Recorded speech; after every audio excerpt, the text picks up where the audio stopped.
Hello viewers, আসসালামু আলাইকুম। Welcome back to my channel Muktaz kitchen. আজকে খুবই সহজ সিম্পল রেগুলার একটি রান্না শেয়ার করব। আজকের রেসিপিতে রয়েছে ডাল ডিমের রেসিপি।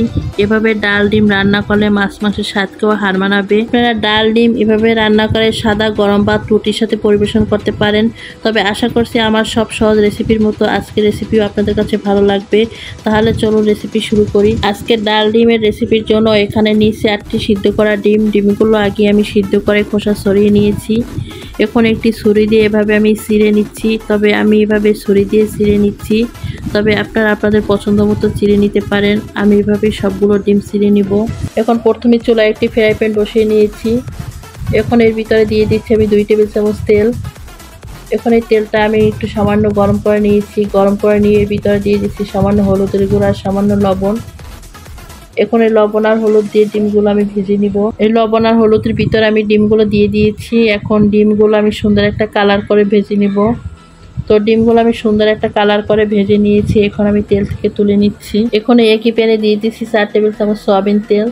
তেলটা গরম হলে দিয়ে দিচ্ছি আমি 2টি তেজপাতা, 2টা এলাচ আর 2 টুকরো দারচিনি। এখন এই তেজপাতা আর এলাচ দারচিনিগুলো আমি একটু তেলে ভেজে নিচ্ছি। ভাজা হয়ে গেলে দিয়ে দিচ্ছি আমি 1 কাপ পেঁয়াজ কুচি আর দিয়ে দিচ্ছি আমি 5-6টা শুকনো মরিচ।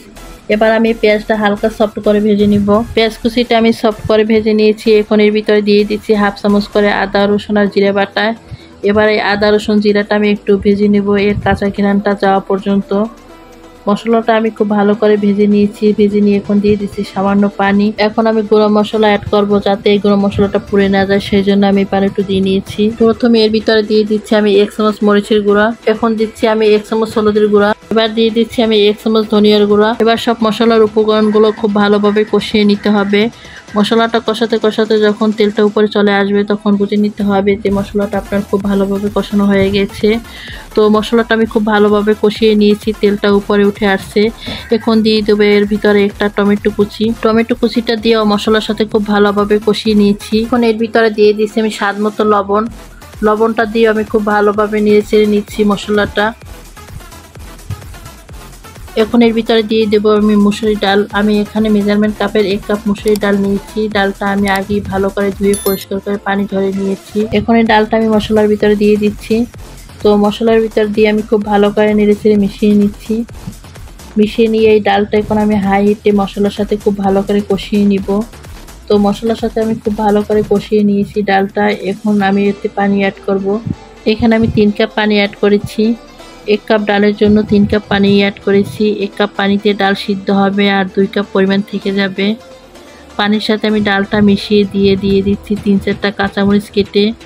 আর দিচ্ছি এই যে এটাকে বোম্বাই মরিচ বা নাগা মরিচ বলে, এটা থেকে অর্ধেক কেটে আমি দিয়ে দিচ্ছি ডালের সাথে। এই মরিচটা দিলে খুবই সুন্দর একটা ঘ্রাণ আসে ডাল থেকে।